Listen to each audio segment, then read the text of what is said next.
ओम शांति। 13/8/2024 के साकार अनमोल धारणा युक्त मधुर महावाक्य हैं। मीठे बच्चे, योग द्वारा तत्वों को पावन बनाने की सेवा करो, क्योंकि जब तत्व पावन बनेंगे तब इस सृष्टि पर देवताएं पाँव रखेंगे। क्वेश्चन है, तुम्हारी नई राजधानी में किसी भी प्रकार की अशांति नहीं हो सकती, क्यों? आंसर है, क्योंकि वह राजाई तुम्हें बाप द्वारा वर्षे में मिली है। स्वयं भगवान ने, भाग्य विधाता ने वो राजाई दी है। दूसरा वरदाता बाप ने तुम बच्चों को अभी ही वरदान अर्थात वर्षा दे दिया है, जिस कारण वहाँ अशांति हो ही नहीं सकती। तुम बाप के बनते हो तो सारा वर्षा ले लेते हो। ओम शांति। बच्चे तो जानते हैं, जिसके हम बच्चे हैं उनको सच्चा साहिब भी कहते हैं, इसलिए आजकल तुम बच्चों को साहिब ज़्यादा भी कहते हैं। सच के ऊपर एक पीढ़ी है, सच खाना, सच पहनना आदि आदि। भले ये मनुष्यों की बनाई हुई है, परंतु यह बाप बैठ समझाते हैं, बच्चे जानते हैं ऊंचे ते ऊंचा है ही बाप, उनकी बहुत महिमा है। जो सत्यम शिवम सुंदरम, वो सब कुछ हमें सच बताते हैं। सच खाना, सच पहनना, सच में जीवन जीना, बोलना, देखना, सब सत्य सत्य सत्य। जो बाबा बच्चों के द्वारा ही सचखंड की स्थापना कराते हैं, तो हम अपना जीवन सत्य बनाते हैं तो सचखंड के मालिक बनते हैं। परंतु ये बाप बैठ समझाते हैं, बच्चे जानते हैं ऊंचे ते ऊंचा बाप ही है, उनकी महिमा बहुत है। उनको रचयिता भी कहते हैं। तो पहले पहले है बच्चों की रचना।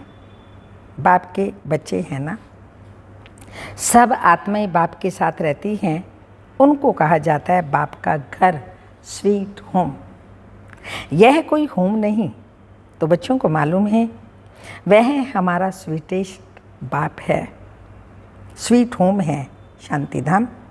फिर सतयुग में भी स्वीट होम है, क्योंकि वहाँ हर घर में शांति रहती है। यहाँ घर में लौकिक माँ बाप के पास भी अशांति है, तो दुनिया में भी अशांति है। वहाँ तो घर में भी शांति, तो सारी दुनिया में भी शांति रहती है। सतयुग को नई छोटी दुनिया कहेंगे, ये पुरानी कितनी छोटी दुनिया है। सतयुग में सुख शांति है, कोई हंगामे की बात नहीं, क्योंकि बेहद के बाप से शांति का वर्षा मिला हुआ है। गुरु गोसाई आशीर्वाद देते हैं, पुत्रवान भव, आयुष्मान भव।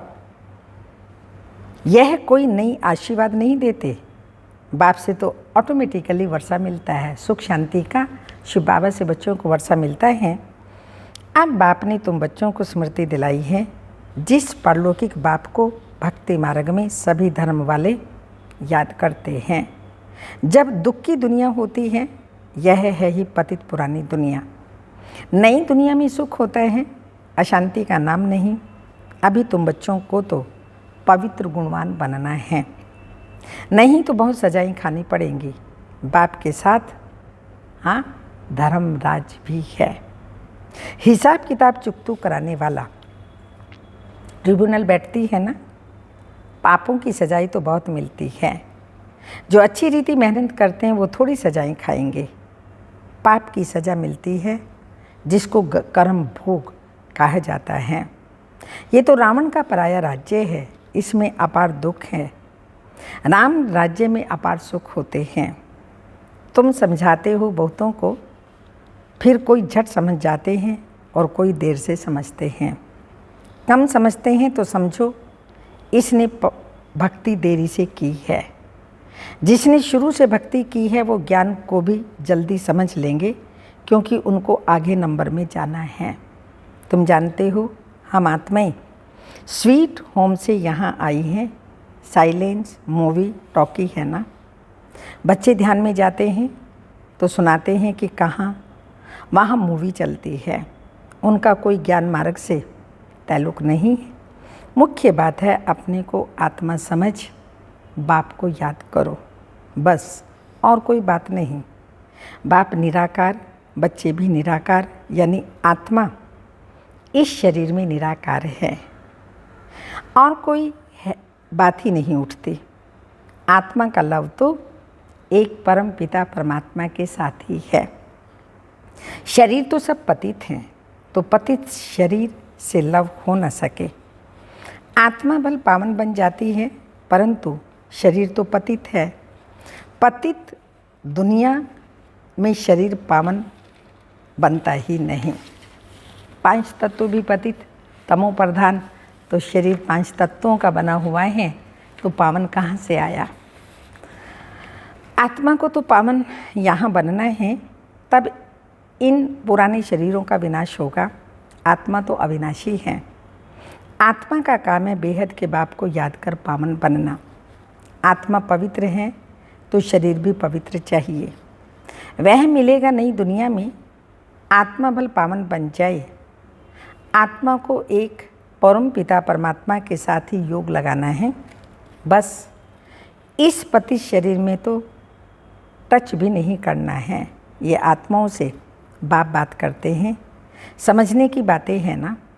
सतयुग से लेकर कलयुग तक शरीरों के साथ लटके हो, भल वहाँ आत्मा और शरीर दोनों पवित्र हैं। वहाँ विकार में जाते नहीं, जिससे शरीर या आत्मा विकारी बने। बल्लभाचारी भी होते हैं, टच करने नहीं देते। तुम जानते हो उन्हों की आत्मा कोई निर्विकारी पवित्र नहीं होती। वह एक बल्लभाचारी पंथ है जो अपने को ऊंच कुल के समझते हैं, शरीर को भी टच करने नहीं देते। यह नहीं समझते कि हम विकारी अपवित्र हैं। शरीर तो भ्रष्टाचार से पैदा हुआ है, यह बातें बाप ही समझाते हैं। यह शरीर तो पवित्र, बाबा ने कहा ये बातें बाप ही समझाते हैं। आत्मा पावन बन जाती है तो शरीर भी बदली करना पड़े। पावन शरीर तो तब बने जब 5 तत्व भी पावन बन जाएं। सतयुग में तत्व भी पवित्र होते हैं, तब शरीर भी पवित्र बनते हैं। देवताएं पतित शरीर में पतित धरनी पर पाँव भी नहीं रख सकते। उनकी आत्मा और शरीर दोनों पवित्र हैं, पावन होते हैं, इसलिए वह सतयुग में ही पैर धरते हैं। ये पतित दुनिया है। आत्मा परलौकिक बाप परमात्मा को याद करती है। एक ही शारीरिक बाप एक है, फिर अशरीरी बाप। अशरीरी बाप को याद करते हैं क्योंकि उनसे ऐसा सुख का वर्षा मिला था, तो याद करने बिगर आत्मा रह नहीं सकती। भले इस समय तमो प्रधान बने हैं तो भी उस बाप को जरूर याद करते हैं, परंतु फिर यह उल्टी शिक्षा मिलती है कि ईश्वर सर्वव्यापी है। फिर इस बात में भी मूंझ पड़ते हैं कि मनुष्य मनुष्य ही बनता है। ये सब भूले बाप आकर समझाते हैं।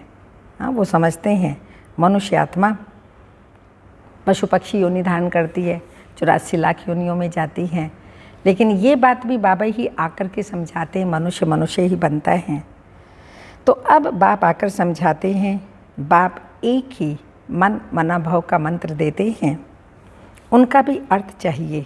अपने को आत्मा समझ बाप को याद करो, बस यही धुन लगी रहे, जिससे तुम पावन बन सकेंगे। देवताएं पवित्र हैं, अब बाप आकर फिर से ऐसा पवित्र बनाते हैं। सामने हम ऑब्जेक्ट रख देते हैं। जो भूत यानी बुत मूर्ति बनाने वाले होते हैं, उनकी सूरत देख झट उनका बुत बना देते हैं। ऐसे से आर्टिस्ट होते हैं ना। तुमको ऐसा चैतन्य, हाँ, हम कोई आर्टिस्ट उस तरह के नहीं हैं, पर हम वो आर्टिस्ट हैं जो स्वयं को ऐसा चैतन्य लक्ष्मी नारायण बनना है। कैसे बनेंगे? मनुष्य से देवता तुम इस पढ़ाई और प्योरिटी से बनेंगे। ये स्कूल है मनुष्य से देवता बनने का। यह जो बुत आदि बनाते हैं उसको आर्ट कहा जाता है। हूबहू वही शक्ल आदि बनाते हैं। इसमें हूबहू की तो बात ही नहीं, ये तो जड़ चित्र हैं। वहाँ तो तुम नेचुरल चैतन्य बनेंगे ना, 5 तत्वों का चैतन्य शरीर होगा। ये तो जड़ झाड़ मनुष्यों का चित्र बनाया हुआ है, हूबहू तो हो ना सके, क्योंकि देवताओं का फोटो तो निकाल भी ना सके। ध्यान में भल साक्षात्कार करते हैं, परंतु फोटो निकल ना सके। कहीं हमने ऐसा दीदार किया है, चित्र तो न खुद ना कोई और बना सके। खुद ऐसा तब बनेंगे जब बाप से नॉलेज लेकर पूरी करेंगे, तब हूबहू कल्प पहले मिसल बनेंगे। ये कैसा कुदरती वंडरफुल ड्रामा है। बाप बैठे कुदरती बातें समझाते हैं। मनुष्यों को तो यह बातें ख्याल में भी नहीं रहती हैं।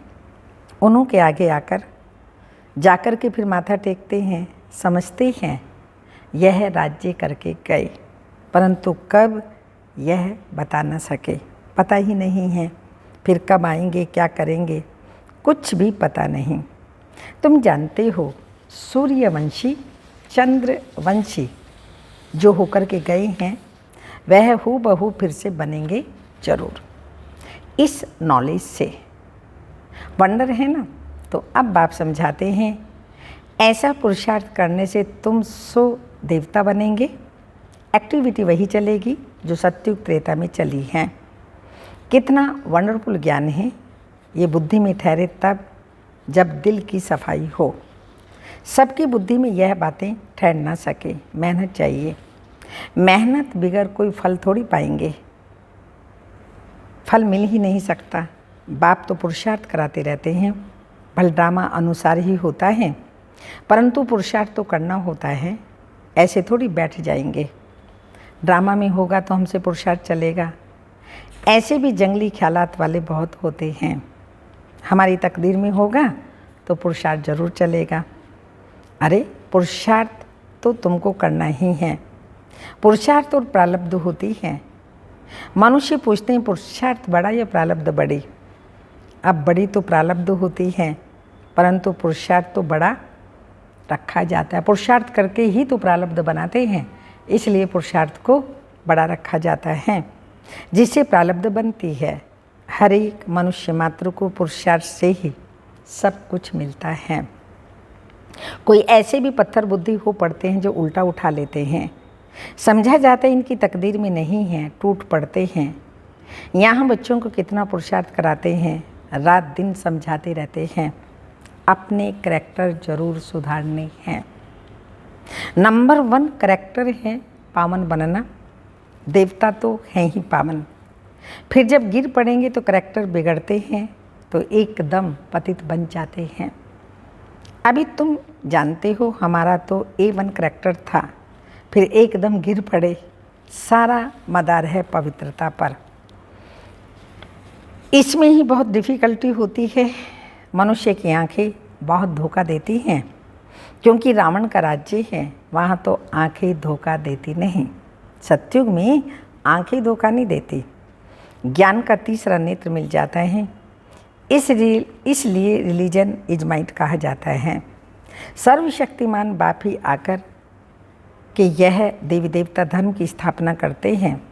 भल करती तो सब आत्मा है, परंतु मनुष्य के रूप में करेगी ना, वह बाप है ज्ञान का सागर। देवताओं से इनकी महिमा बिल्कुल अलग है, तो ऐसे बाप को क्यों याद नहीं करेंगे।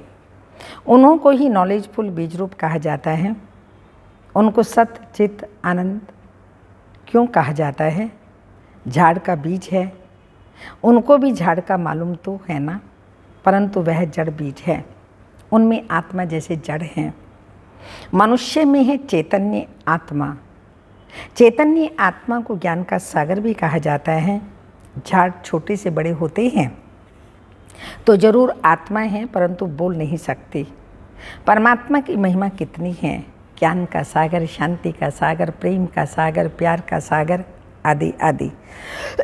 यह महिमा आत्मा की नहीं, परम आत्मा माना परमात्मा की गाई जाती है। फिर उनको ईश्वर आदि कहते हैं। असुल नाम है परम पिता परमात्मा। परम अर्थात सुप्रीम, महिमा भी बड़ी भारी करते हैं। अभी दिन प्रतिदिन महिमा भी कम होती है, क्योंकि पहले बुद्धि सतो थी, फिर रजो तमो प्रधान बन जाती हैं। ये सब बातें बाप आकर समझाते हैं। मैं हर 5000 वर्ष बाद आकर पुरानी दुनिया को नहीं बनाता हूँ। गायन भी है ना, सत्युग आदि में सत्य, होशी भी सत्य, है भी सत्य, आदि आदि। कोई पौड़ी अच्छी बनाई हुई है, क्योंकि वह तो फिर भी इतने पतित नहीं हैं, पीछे आने वाले इतने पतित नहीं होते। हाँ, जो बाबा ने कहा, ये गुरु नानक साहब आते हैं, गुरु ग्रंथ साहब में ये बातें लिखी हैं, तो लास्ट में इतने पतित नहीं होते हैं, तो कुछ बातें अच्छी भी होती हैं। भारतवासी ही बहुत तमो प्रधान बने हैं, बाकी फिर वही बहुत जन्मों के अंत में तमो प्रधान बने हैं। और धर्म स्थापकों के लिए ऐसे नहीं कहेंगे। वह न इतना सतो प्रधान बनते हैं, न इतना तमो प्रधान बनना है। न बहुत सुख देखा, न बहुत दुख देखेंगे। सबसे जास्ती तमो प्रधान बुद्धि किसकी बनी? जो पहले पहले देवी देवता थे, वही सब धर्मों से जास्ती गिरे हैं। भल भारत की महिमा करते हैं, क्योंकि पुराना से पुराना है। विचार किया जाए तो इस समय भारत बहुत गिरा हुआ है। उत्थान और पतन भारत का ही है, अर्थात देवी देवताओं का है। ये बुद्धि से काम लेना है। हमने सुख भी बहुत देखे हैं, तब सतो प्रधान थे, फिर दुख भी बहुत देखे हैं, क्योंकि तमो प्रधान हैं। पहले सतो प्रधान, अब तमो प्रधान। मुख्य है ही 4 डिटिज्म, इस्लामिज्म, बुद्धिज्म और क्रिश्चियन जन। बाकी इसमें वृद्धि होती गई। इन भारतवासियों को तो पता ही नहीं पड़ता कि हम किस धर्म के हैं। धर्म का मालूम न होने के कारण धर्म को ही छोड़ देते हैं। वास्तव में सबसे मुख्य धर्म यह है, परंतु अपने धर्म को भूल गए। जो समझू शाने हैं वो समझते हैं इन्हों का अपने धर्म में विश्वास नहीं है। नहीं तो भारत क्या था, अभी क्या बना है। बाप बैठ समझाते हैं, बच्चे तुम क्या थे। सारी हिस्ट्री बैठ समझाते हैं, तुम देवता थे। आधा कल्प राज्य किया, फिर आधा कल्प के बाद रावण राज्य में तुम धर्म भ्रष्ट, कर्म भ्रष्ट बन गए। अभी फिर तुम दैवी संप्रदाय बन रहे हो। भगवान वाच्य बाप कल्प कल्प तुम बच्चों को ही समझाकर ईश्वरीय संप्रदाय बनाते हैं। अच्छा, मीठे मीठे सिक्की लदे बच्चों प्रति माता पिता बाप दादा का याद प्यार। Good morning, diamond morning. रूहानी बाप की रूहानी बच्चों को नमस्ते। हम रूहानी बच्चों की रूहानी माता पिता बाप दादा को याद प्यार। Good morning, diamond morning. ओम नमस्ते। धारणा के लिए मुख्य सार हैं, अपने दिल की सफाई से बाप के वंडरफुल ज्ञान को जीवन में धारण करना है। पुरुषार्थ से ऊंच प्रारब्ध बनानी है। ड्रामा कह कर के ठहर नहीं जाना है। सेकंड पॉइंट, रावण राज्य में क्रिमिनल आँखों के धोखे से बचने के लिए ज्ञान के तीसरे नेत्र से देखने का अभ्यास करना है। पवित्रता जो नंबर 1 करैक्टर है, पवित्रता जो नंबर 1 करैक्टर है, उसे ही धारण करना है। वरदान, ब्राह्मण जीवन की जन्मपत्री को जान, सदा सुख खुशी में रहने वाले श्रेष्ठ भाग्यवान भव। स्पष्टीकरण, ब्राह्मण जीवन नया जीवन है।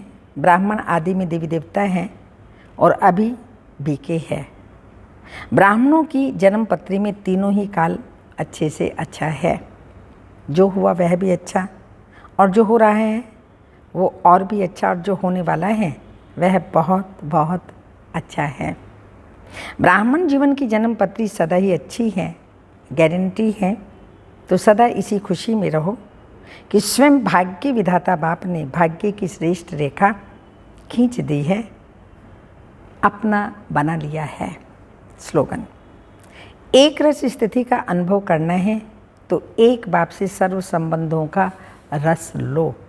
एक रस स्थिति का अनुभव करना है तो एक बाप से सर्व संबंधों का रस लो। अव्यक्त इशारा है, सदा यह स्मृति में रहे, हम कल्प कल्प के विजयी हैं। अनेक बार ये पाठ बजा चुके हैं और सिर्फ रिपीट कर रहे हैं। इस स्मृति से क्या करें, कैसे करें, ये सब कंप्लेन ख़त्म हो जाएं। यह सब कंप्लेन ख़त्म हो जाएं और